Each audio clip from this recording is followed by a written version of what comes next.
Hi, I'm Jacob Holliday with HomeSchool Channel, and joining me today is Holly Dodson, a teacher over at HomeSchool Campus. How are you doing today, Holly? I'm doing great, Jacob. How are you? Wonderful. Good to be here. Good to be back.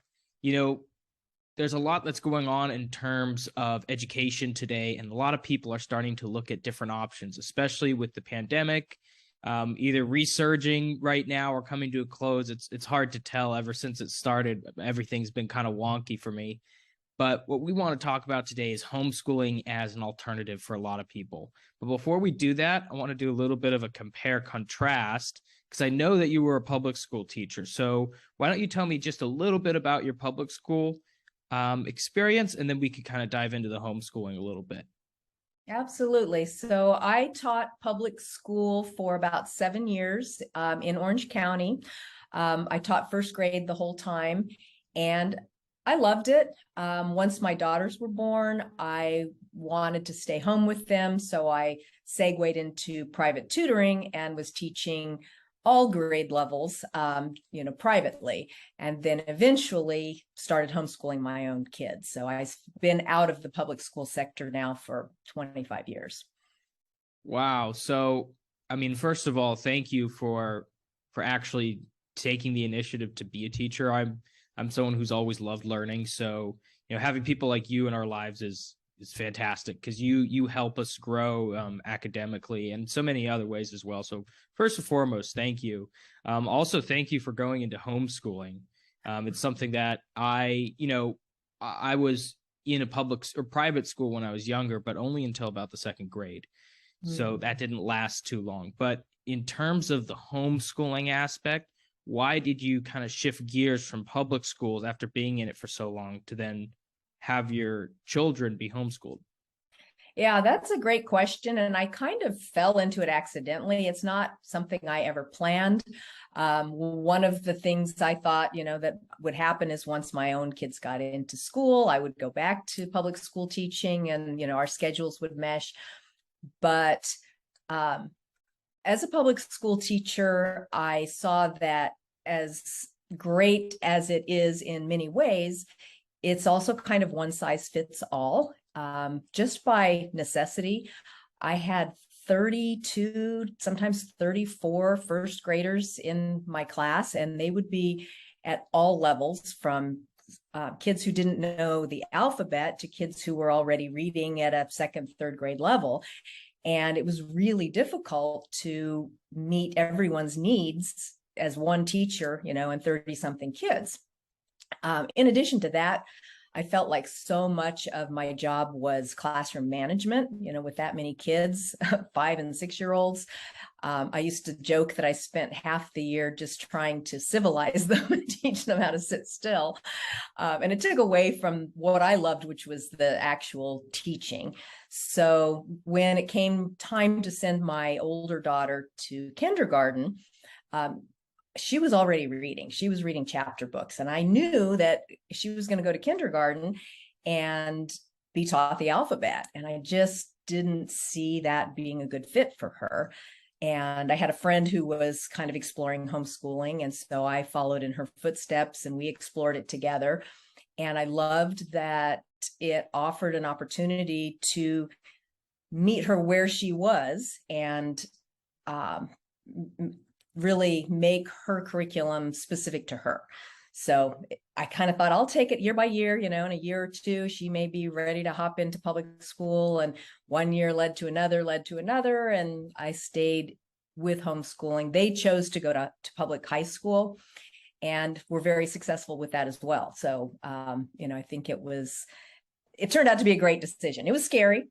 Even as a teacher, I worried I was going to somehow ruin them by homeschooling them. So it was a relief to find out they turned out to be great human beings.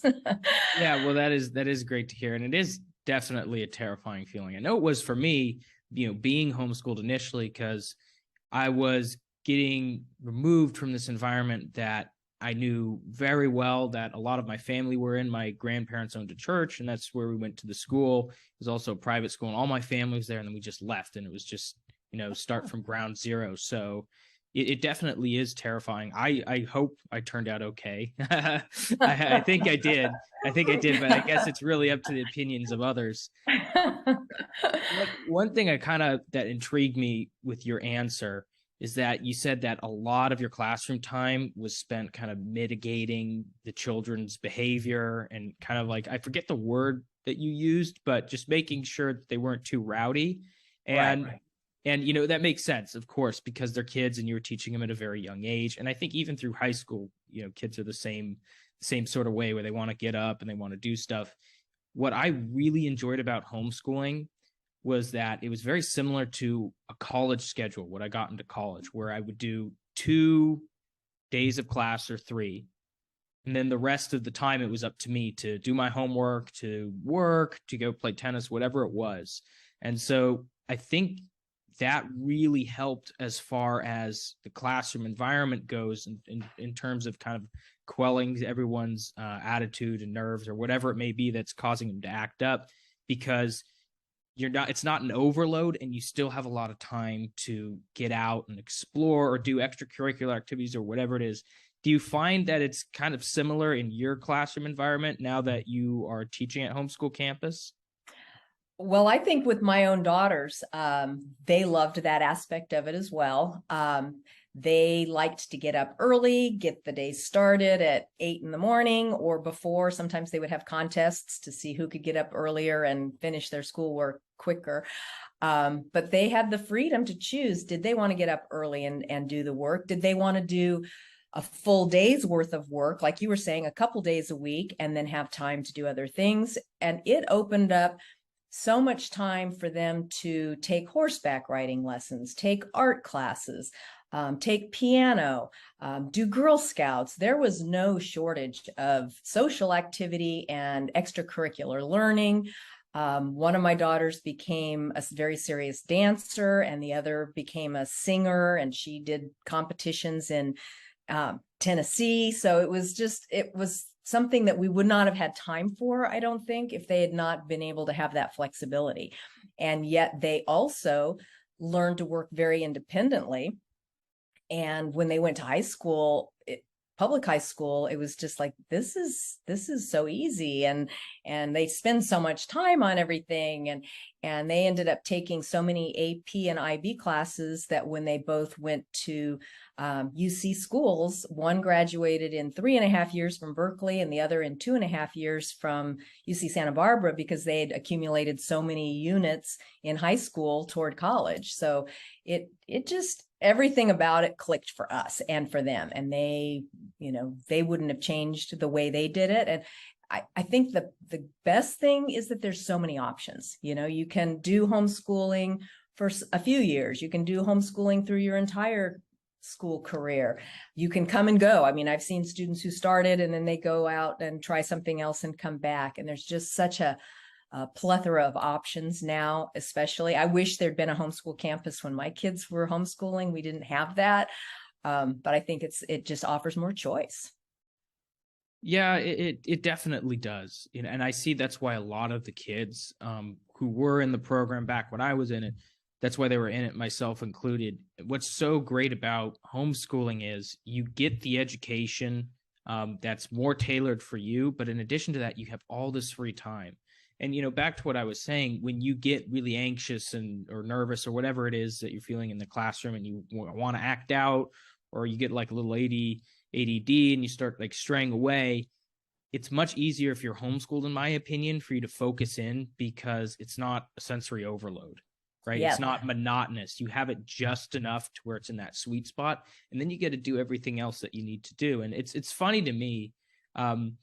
Yeah, I've shouted at public schools, and I know that there is a great aspect in terms of, covering subjects very easily or very broadly and spending a lot of time on it. That's very good. It's great. It's fantastic. But the problem with it is, sometimes if you've already got it, or, you're just ready to move on to the next thing, or you'd like to do something else, it's not there. So it's great because they've done a really good job, I think, in creating a mold that fits most people within it. But there's some people that probably would do better without it. So that's the thing that's so fantastic about homeschooling. Yes. If your student learns differently, whether they're ahead or behind, or, in my daughter's cases, they were very advanced in language arts, but they didn't really love math. And so, that part came easy, the reading, the writing for them.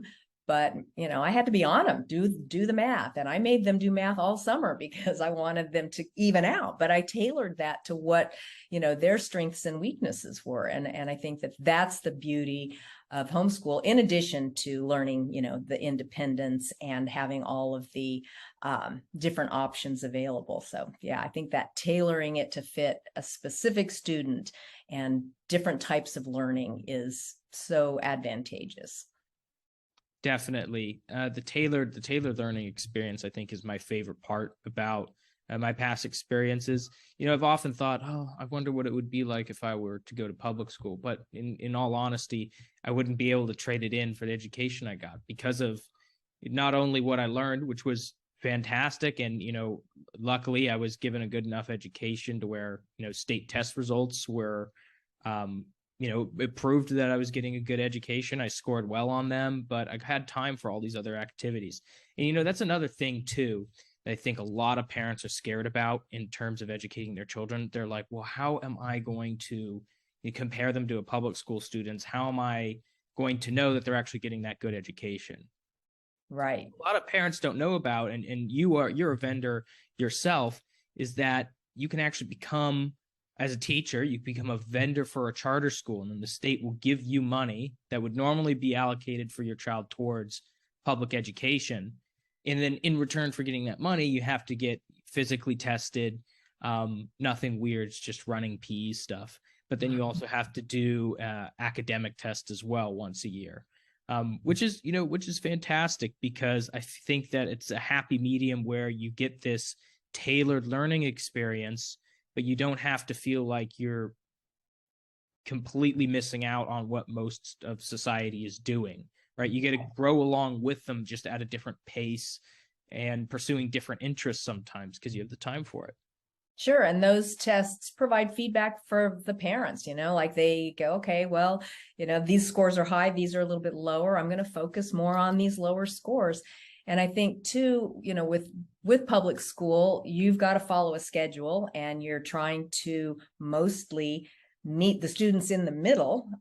So like you were saying, if you're advanced in a particular subject and getting bored, you're going to get antsy, you're going to misbehave. If you're not understanding it and that it's just moving too quickly, you're lost and you're frustrated and you're going to misbehave. So yeah, there's all of that frustration that can come, when you're just trying to follow a cookie cutter curriculum. And for me, like, the reason that I wish that there had been a homeschool campus when I was teaching my girls is I was better at teaching certain things. I'm a language arts person for the most part. I love to teach literature. I love to teach writing. That came easily for my girls, probably because it was such a part of, our home environment from the time they were tiny.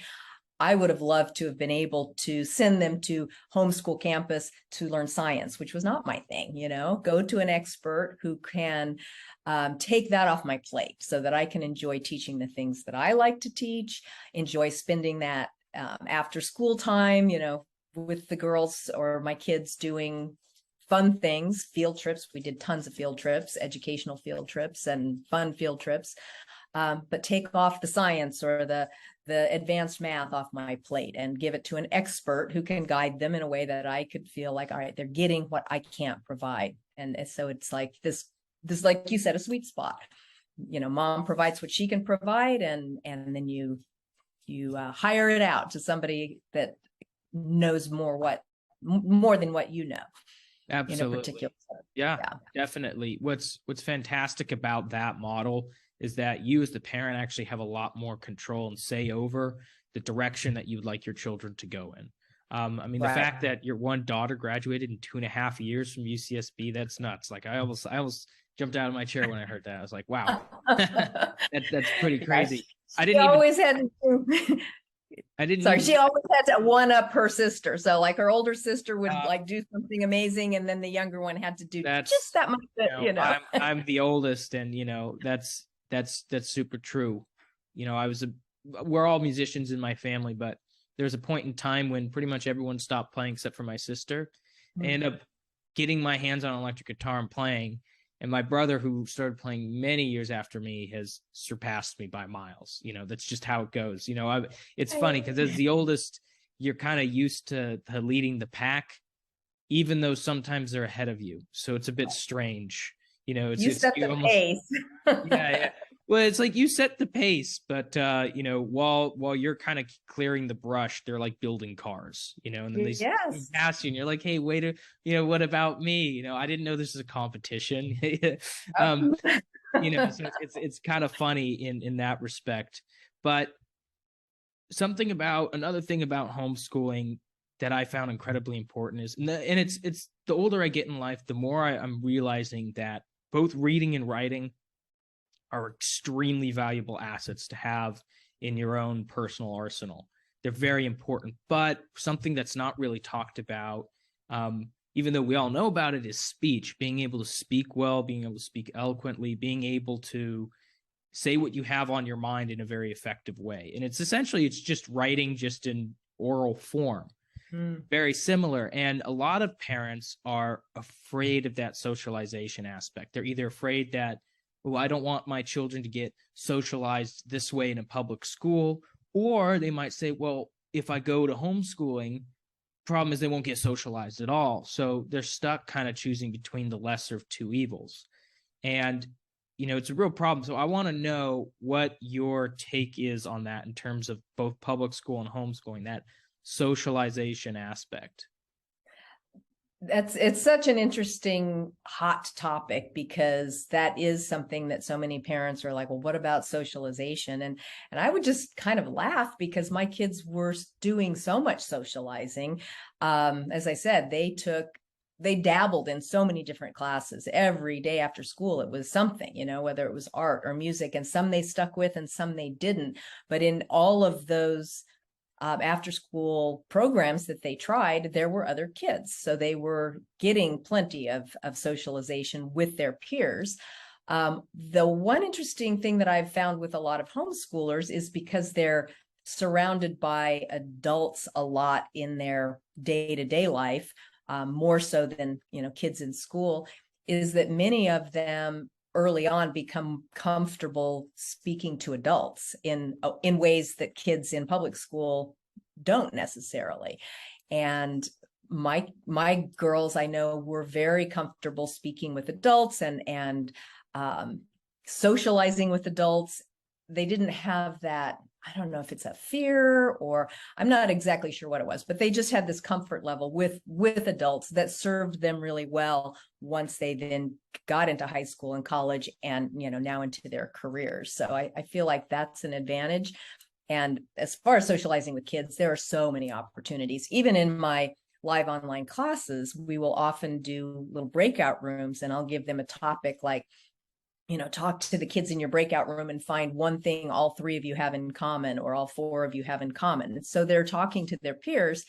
And the feedback I've gotten from students is that that's one of their favorite things. It's like sort of separate from the class, but they're having an opportunity to get to know those kids. And then I'll hear them when I'll pop into the breakout room. They're exchanging phone numbers, and they're making plans to get together. So even in an online environment, the kids just naturally gravitate to friendship. It's so much easier. So they're making friends even in an online class, which I thought was really surprising and cool. Yeah, that's a very good point that you bring up. First and foremost, I can say that the first is true when you're talking about your children and how they're more comfortable with adults. That's definitely true in my life. I gravitated much quicker towards an adult conversation than I would a conversation with one of my peers, which, has its pros and cons, because in all honesty, there was a little bit of a disconnect at first, and it wasn't until I got a little older. It's funny because it's just switched around, really. That's what parents, I think, they miss. It's, look, if you're homeschooled, you're just going to kind of develop a little bit of a sophistication probably first, but like casual conversation and talk with peers is a little harder. Whereas public schools, I think it's the reverse. So that's the first thing. But also what's fantastic about homeschooling is when you're in that classroom environment, there's going to be other kids there. And like you said, they're just going to socialize. That's what we do, as not just when we're younger, but as people. We're social creatures. We have to get out and talk. It's one of the great advantages of our species that we're able to do very effectively. No other animal on the planet can communicate in complex language like we do. We have it for a reason, and we are going to use it. And sometimes, though, you do have those children in the classrooms where they're a little nervous, they're a little quiet. And what's great about it is in homeschooling, and the same thing happened in college, though in college it was tougher because they'd been doing it their whole life. But in homeschooling, it's easier because they're younger. What ends up happening is the classroom environment's just a little bit smaller. So it's a lot easier for them to get up and talk. Also, the community is smaller, so they get much more comfortable with people quicker. It's much easier to get to know people. Everyone knows everyone. So once you're in that environment, you're very quickly included within it, whether you want to or not, which ultimately is more of a good thing than it is a bad thing, in all honesty. So Sure. yeah, kids are going to socialize, but when you have that, scared or timid child, they're going to get up and speak. And then, if you have someone like me who I won't stop talking, I was in that environment and I had to learn, okay, taper it down, let me hear someone else's opinion. But also, too, once people start getting more comfortable, someone like me is going to start receiving more criticism because they're more comfortable critiquing me, which only serves to sharpen my stick. So it's a win for everyone, and it's fantastic. I mean, I remember this one story. I was in a debate class, and this one girl was petrified, and her mom had to push her into the classroom to take it, and she was petrified. And she gave her first speech, and she passed out. She was giving her first speech 3 seconds in, she just froze, and her back slammed up against the backboard, and she just crumpled to the ground. By the end of the class, she had won first place in a very prestigious debate tournament. I just got goosebumps. Yeah, it's so cool to just see that growth, and it's so inspiring. And it's like, I'm someone who likes to talk all the time, and I didn't do that. So when you see something like that and someone from your community, this really tight-knit circle, it's amazing. So I think, yeah, there are definitely some challenges with homeschooling in terms of socialization. It's not a perfect system, but really the roles are just reversed, and you're in a tight-knit community where you can communicate. Plus, if you do the extracurricular activities like I did, like your daughters did, what ends up happening is you're going to get that socialization with other kids as well outside of that circle. So it all works out. And, one thing that was interesting to me when I first started teaching at HomeSchool Campus, this is my 6th year, I think, and I started out in person, and all of my classes are multi-age level. So I'll have, 4th graders in the same class as 6th graders. And I wasn't totally sure how that was going to work out. And the thing that struck me from day one when I was in person and has continued through all of these years is that this particular community overall has just really nice kids.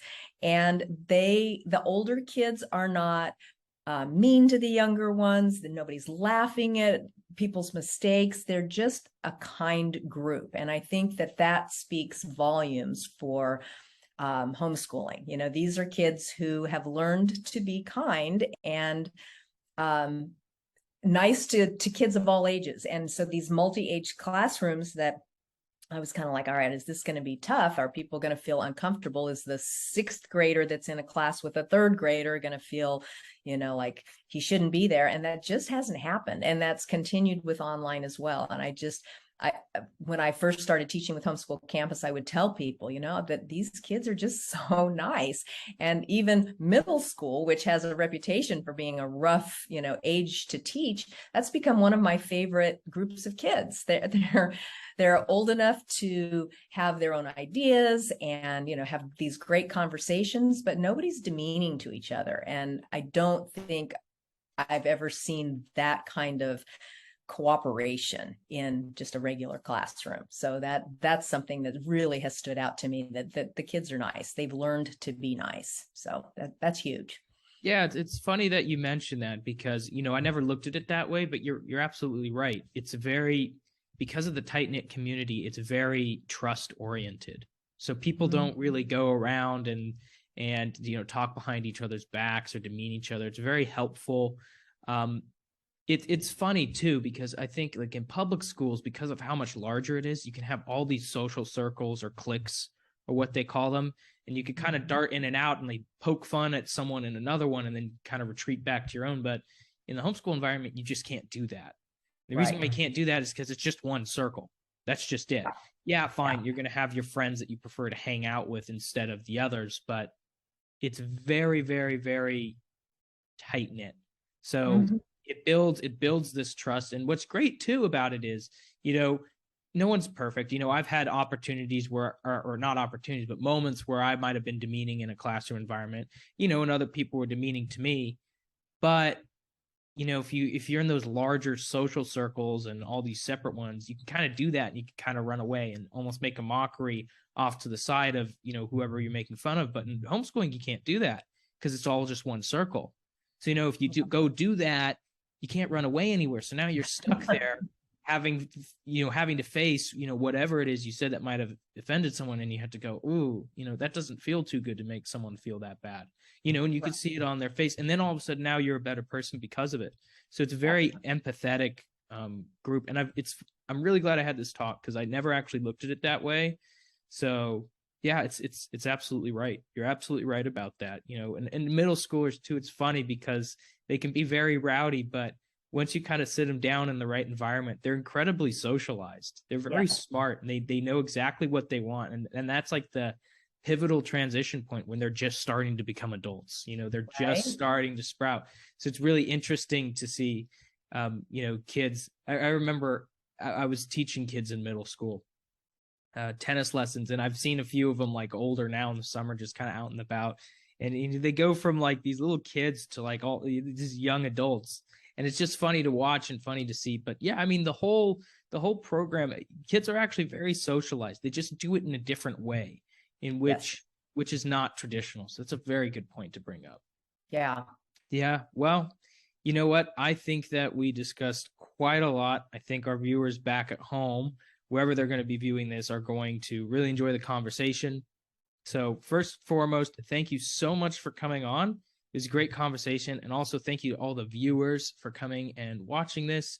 Homeschooling was something that I really enjoyed and loved. It was right for me. It was good for me. It was good for a lot of my friends that I'm friends with today. And even people like Holly, who's a teacher at HomeSchool Campus, has chosen to interview her children. And hey, look at what happened to one of them. Both of them went to UC schools. One of them graduated 2.5 years early. 1.5 years early. They went to school for 2.5 years. So math wasn't my strongest subject either, but I think I leveled out in other areas. Yes, thank you so much.